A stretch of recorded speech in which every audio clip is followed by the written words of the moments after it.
الحمد لله نحمده ونستعينه ونستغفره ونؤمن به ونتوكل عليه ونعوذ بالله من شرور أنفسنا ومن سيئات أعمالنا من يهده الله فلا مضل له ومن يضلله فلا هادي له ونشهد أن لا إله إلا الله وحده لا شريك له ونشهد أن سيدنا وسندنا ومولانا وشفيعنا ونبينا محمدا عبده ورسوله أرسله بالحق بشيرا ونذيرا وداعيا إلى الله بإذنه وسراجا منيرا أما بعد فأعوذ بالله من الشيطان الرجيم بسم الله الرحمن الرحيم ومن يشاقق الرسول من بعد ما تبين له الهدى ويتبع غير سبيل المؤمنين نوله ما تولى ونصله جهنم وساءت مصيرا صدق الله مولانا العظيم وقال النبي صلى الله تعالى عليه وسلم كل أمتي يدخلون الجنة إلا من أبى قيل ومن أبى يا رسول الله قال من أطاعني دخل الجنة ومن عصاني فقد أبى وصدق رسوله النبي الكريم ونحن على ذلك لمن الشاهدين والشاكرين والحمد لله رب العالمين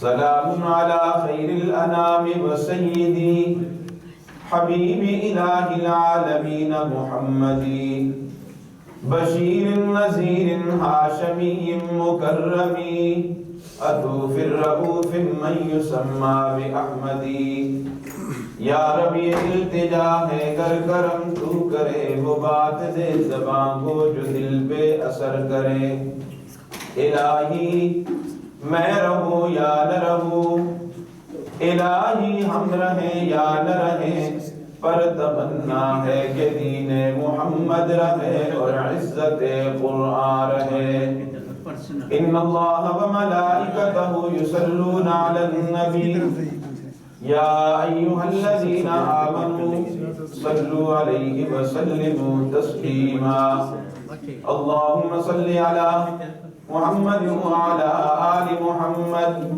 کما صلیت علی ابراہیم وعلی آل ابراہیم انک حمید مجید اللہم بارک علی محمد وعلی آل محمد كما باركت على إبراهيم وعلى آل إبراهيم إنك حميد مجيد يا رب صل وسلم دائما أبدا مولاي صل وسلم دائما أبدا على حبيبك خير الخلق كلهم هو الحبيب الذي ترجى شفاعته لكل حول من الأغوال المقتحم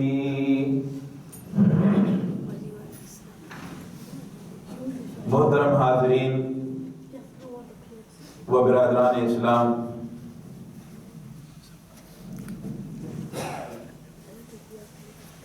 تقریباً کوئی 2 سال کے وقفے کے بعد آج ایک بار پھر دین کی نسبت سے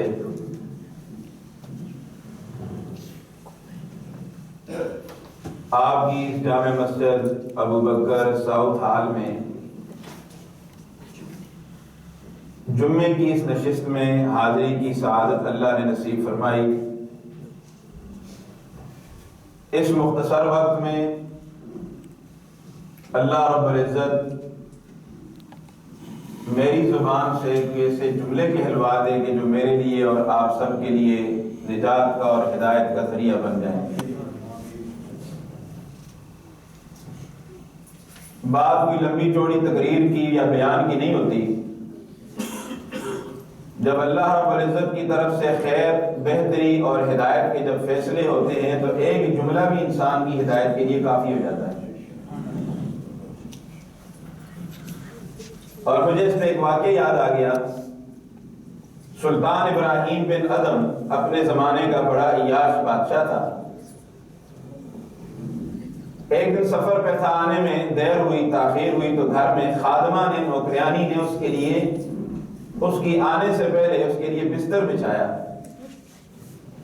اس کے بستر کو جھاڑا، ٹھیک کیا، صاف کیا کہ بادشاہ تھکا ہوا آئے گا اور آرام کرے گا۔ جب اس نے بادشاہ کے بستر پہ ہاتھ پھیرا تو اس کی نرمی اور گداز نے اسے بڑا مزہ دیا۔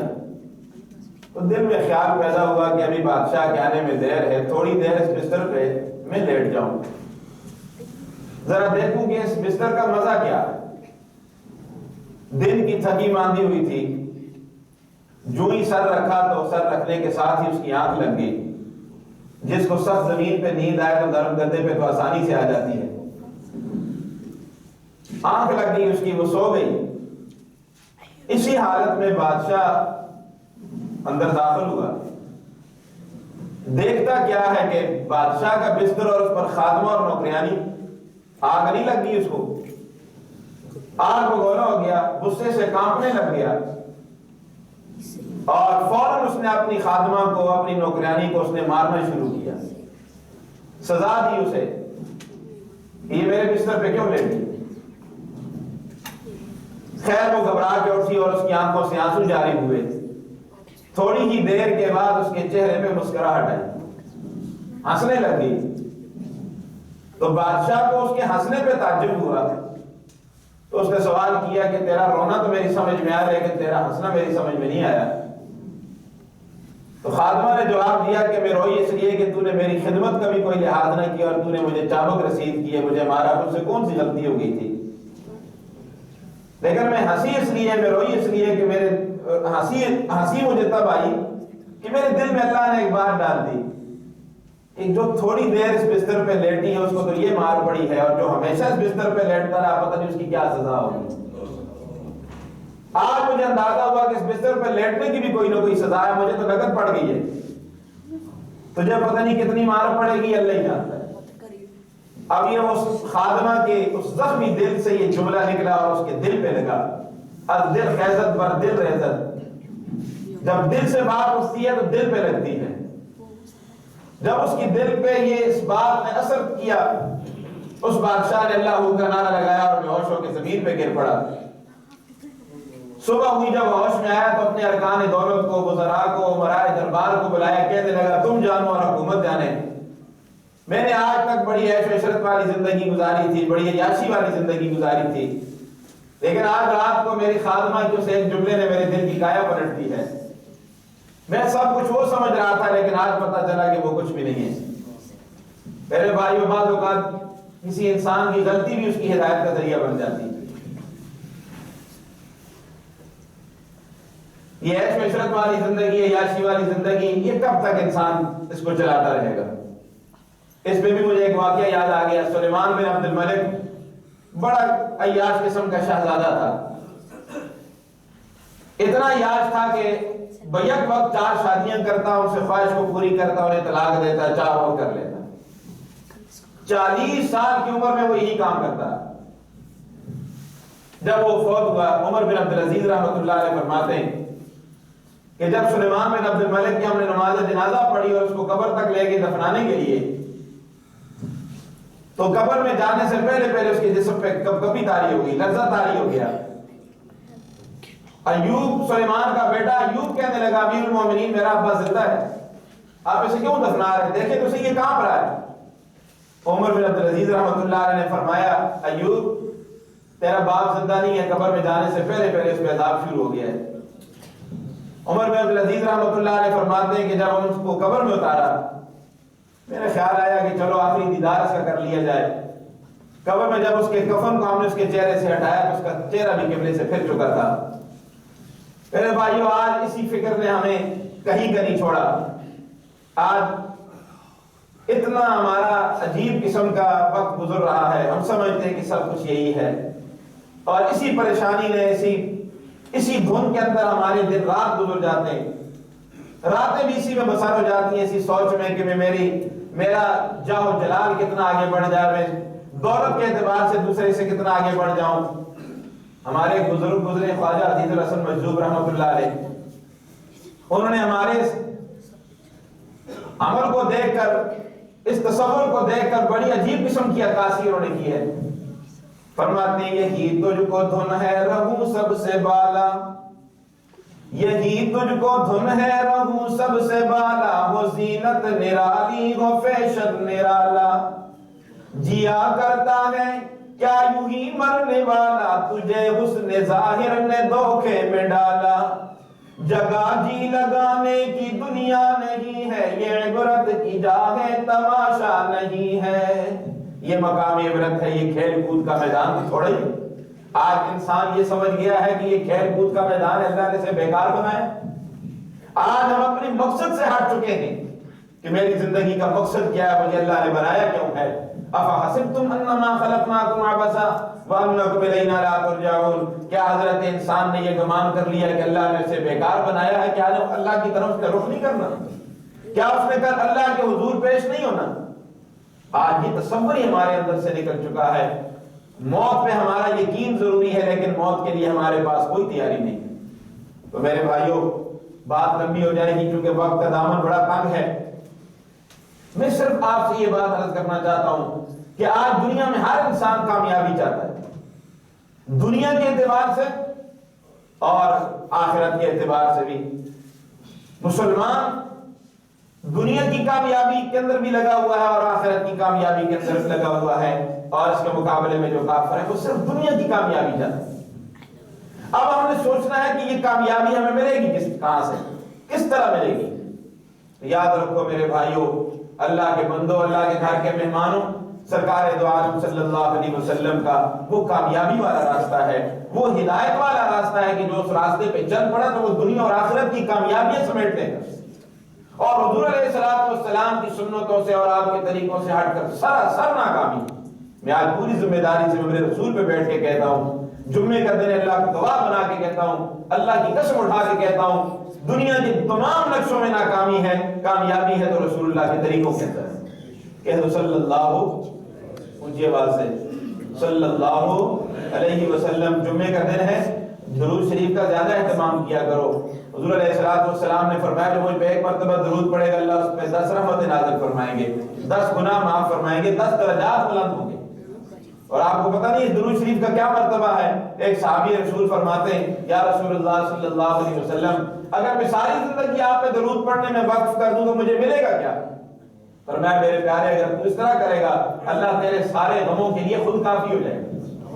اور اللہ نے کیسا انتظام فرمایا ہے، یہاں سے ہم درود پڑھتے ہیں، فرشتے وہاں روضہ پاک پہ پہنچا دیتے ہیں، اللہ نے ڈیوٹی لگا دی، اور جس کے لیے پوری کائنات بنی فرشتے بھی اس کی ڈیوٹی میں لگے ہوئے، اور اس کی امت کے ہر فرد کا نام لے کر درود شریف وہاں پہنچا دیتے ہیں۔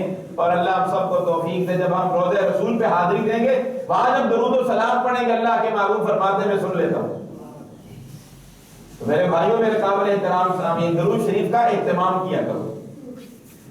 کامیابی ہے تو آمنہ کے لال کے طریقوں کے اندر ہے، اور ان طریقوں سے ہٹ کر سراسر ناکامی ہے۔ شیخ سعدی رحمت اللہ علیہ فرماتے ہیں، فرمایا مبندار سعدی کی راہ صفا، مبندار سعدی کی راہ صفا، توان رفت جز پیدر مصطفیٰ، خلاف پیمبر کا سیرا مزید کہ ہرگز بمنزل نخواہد رسید۔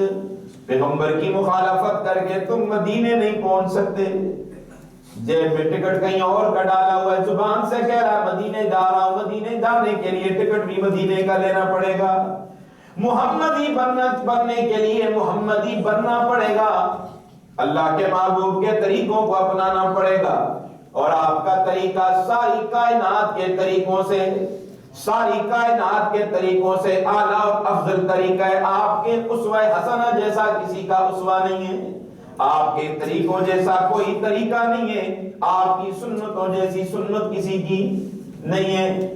تو ہمارے لیے حضور کا نمونہ کافی ہے۔ لقد کان لکم فی رسول اللہ اسوۃ حسنہ، صرف اسوہ بھی نہیں کہا، حسنہ کہا ہے کہ بہترین طریقہ اگر تمہیں ملے گا تو آمنہ کے لال کا ملے گا صلی اللہ۔ ایک صحابی رسول فرماتے ہیں راستے پہ جا رہا ہوں، ایک بیابانے سے گزر رہا ہوں، میری شلوار ٹخنوں سے نیچے، اور آپ کو یہ مسئلہ معلوم ہے نا کہ شلوار ٹخنوں سے نیچے لٹکانا کیا گناہ ہے، گناہ کبیرہ ہے، صرف گناہ نہیں، گناہ کبیرہ، حرام ہے۔ اللہ کے محبوب صلی اللہ علیہ وسلم نے ارشاد فرمایا ما اسفل من الکعبین من الازار ففی النار، فرمایا جس کا پاجامہ، جس کی شلوار ٹخنوں سے نیچے ہوگی وہ ٹخنے جہنم کی آگ میں جلیں گے۔ لیلۃ القدر کی رات ہر گناہگار کی دعا اللہ سنتے ہیں، قبول فرما لیتے ہیں، لیکن جس کا پاجامہ ٹخنوں سے نیچے ہوگا لیلۃ القدر کی اس مبارک رات میں بھی اس کی دعا قبول نہیں ہوگی۔ آج کسی نوجوان سے کہو بھائی شلوار اوپر کر لو ٹخنوں سے، وہ کہتا ہے اس میں کون سا اسلام رکھا ہے؟ بھائی اسلام اس میں نہیں رکھا، یہ اسلام میں تو ہے نا، اس میں اسلام نہیں ہے، لیکن یہ بات اسلام میں ہے نا۔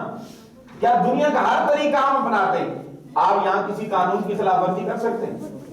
کتنے اختیار سے آپ روڈوں پہ چلتے ہیں، گلیوں میں چلتے ہیں، کتنی مختار زندگی آپ گزارتے ہیں، اور ہر جگہ پہ لکھا ہوتا ہے کیمرے کی آنکھ آپ کو دیکھ رہی ہے، اور اس سے بچنے کی کیسے ہم کوشش کرتے ہیں؟ یہ کیمرے کی آنکھ آپ کو، وہ تو کبھی وہ بند بھی ہو سکتا ہے، اور اس سے آگے ہو کے آپ اس سے اپنے آپ کو بچا بھی سکتے ہیں۔ اللہ کی آنکھ تو ہر جگہ دیکھ رہی ہے، اللہ کی آنکھ نہیں دیکھ رہی، اس آنکھ سے کبھی ہم نے اپنے آپ کو نہیں بچایا۔ آج کا نوجوان بند کمرے میں گناہ کر لیتا ہے، وہ سمجھتا ہے کوئی نہیں دیکھ رہا، گھر کا وڈیرا نہیں دیکھ رہا، میرے ماں باپ نہیں دیکھ رہے، اللہ تو دیکھ رہا ہے۔ تجلی تیری ذات کی سو بسو ہے، جدھر دیکھ